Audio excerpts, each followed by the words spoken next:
This is a trig identities test review. We're going to simplify and solve different trigonometric expressions and equations. So let's get started. Here's our first example. If you want to add fractions, your denominators need to be the same. So this denominator needs a 1 minus sine x. This denominator needs a 1 plus sine x. So now the denominators look the same. However, what you do to the denominator, you also need to do to the numerator. Okay, now that the denominators are the same, we can add the fractions together. Whenever you add fractions, your denominator, you just copy it down. It stays the same. And you're going to add the numerators.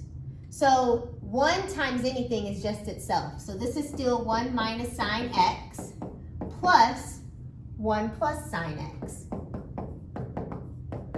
And notice a negative sign and a positive sign will cancel out. You're left with 1 plus 1, and that is 2. Now, we're going to multiply these two factors together. 1 times 1 is 1. 1 times sine is sine. Negative sine times 1 is negative sine. And negative sine times a positive sign is negative sine squared. And notice a sine minus a sign is just 0. So you're left with 2 over 1 minus sine squared. And you should recognize an identity. 1 minus sine squared. That is a Pythagorean identity. You can replace that with, I have a 2 in the numerator. I can replace this with cosine squared. Now, when cosine is in the denominator, you can write it as secant. And don't forget, you have a 2 here. So this is your answer. This is the reciprocal identity. Remember, when cosine is in the denominator, you can write it as secant. And that's what we did here. Instead of writing cosine in the denominator, I wrote it as secant. Next problem. We're going to simplify this trigonometric expression. Again, you have a factor times another factor. We're going to multiply it. 1 times 1 is 1. 1 times cosine is cosine. Negative cosine times 1 is negative cosine. A negative cosine times a positive cosine is negative cosine squared, because you have 2 of them. All over cosine squared. Now notice, cosine minus cosine is 0. So in the numerator, you're left with 1 minus cosine squared. And you should recognize a trig identity right here. This is a Pythagorean identity. That can be replaced with sine squared. Now remember, sine over cosine is just tangent. So this is equal to tangent squared. And that's your answer.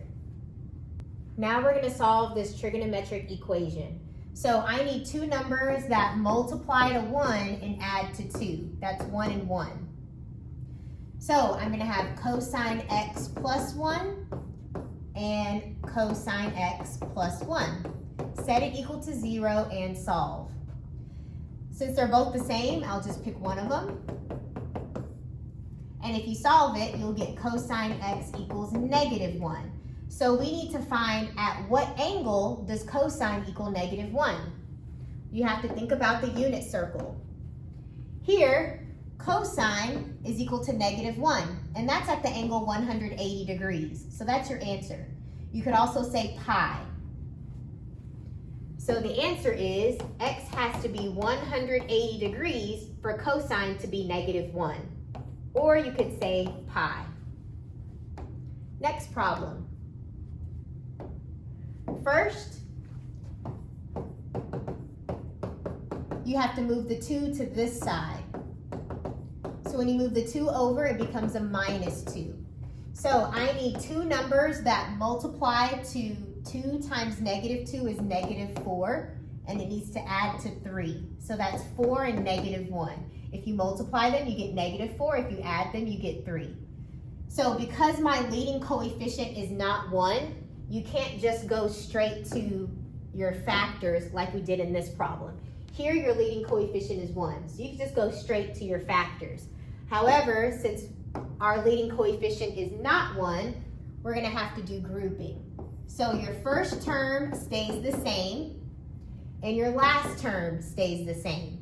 We're going to rewrite 3 sine as 4 sine minus a sine. So I expanded it. 4 minus 1, or 4 sine minus sine is 3 sine. So I just expanded it out. So we're going to do the GCF of both sides. These two terms can both be divided by 2, and they both have a sign. So let's simplify. Whatever you're simplifying by will be on the outside. The 2's cancel. You're left with sine.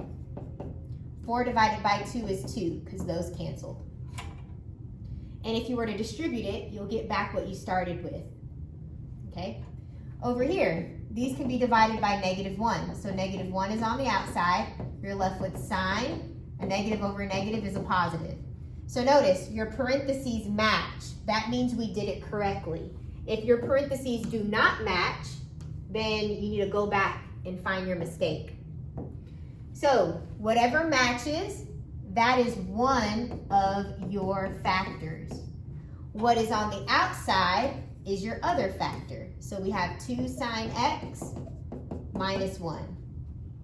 Now we're going to set these both equal to 0 and solve. So this first one, 2 sine x minus 1 equals 0. If you solve, you'll get 1/2. Because you move that over, it becomes positive, and you divide by 2. So at what angle is sine equal to 1/2? Let's look. Here sine is equal to 1/2, and here sine is equal to 1/2. So that's 30 degrees and 150 degrees. So x needs to be 30 degrees or 150 degrees. You could also say pi over 6 and 5 pi over 6.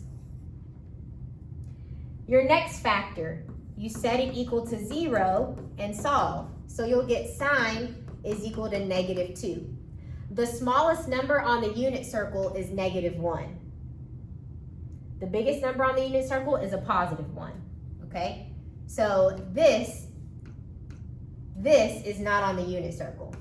So this does not exist. Negative 2 is not on your unit circle. Let's solve this problem. So first, we're going to add 1 and then divide by 2.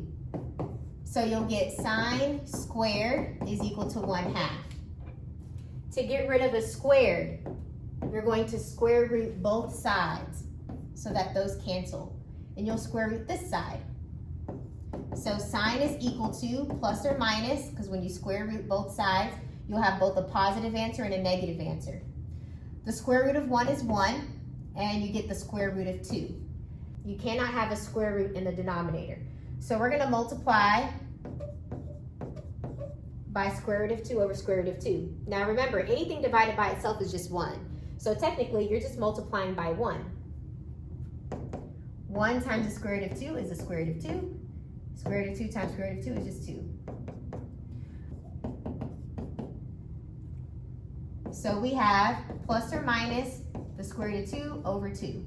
So where is sine equal to positive square root of 2 over 2 and negative square root of 2 over 2? So let's look at the unit circle. Here, here, here, and here. So that's at 45 degrees, 135 degrees, 225 degrees, and 315 degrees. So that means x has to be 45 degrees, 135 degrees, 225 degrees, and 315 degrees. That is your answer in degrees. If you wanted to do it in radians, it would be pi over 4, 3 pi over 4, 5 pi over 4, and 7 pi over 4.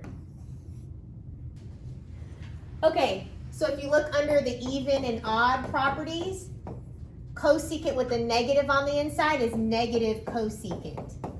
Times, if you look under cofunctions on your formula sheet, you'll see that this is equal to sine.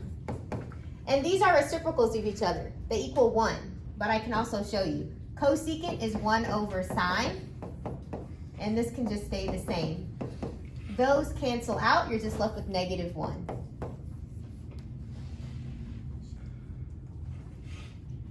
Cotangent, you can rewrite this as cosine over sine. This is the quotient property on your formula chart. Here you need to look at the cofunctions identities on your chart.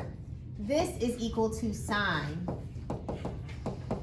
Here, if you look under the even and odd section of your formula sheet, secant is this secant with a negative angle is the same thing as just a regular secant.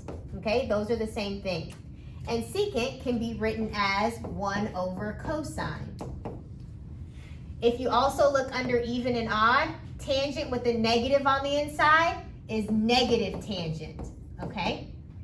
And tangent can be written as sine over cosine. And don't forget, it's negative. Cosecant, this is under the reciprocal identities. Cosecant can be written as 1 over sine. So now that you turned everything into terms of sines and cosines, you can cancel things out. So this cosine and this cosine can cancel, this and this can cancel, this sine and this sine can cancel. So what you're left with is 1 times 1, which is 1, and don't forget it's negative. And in the denominator, the only thing that's left over is cosine. And 1 over cosine, if you look under reciprocals, you'll get secant. And don't forget, this is negative. So this is your answer.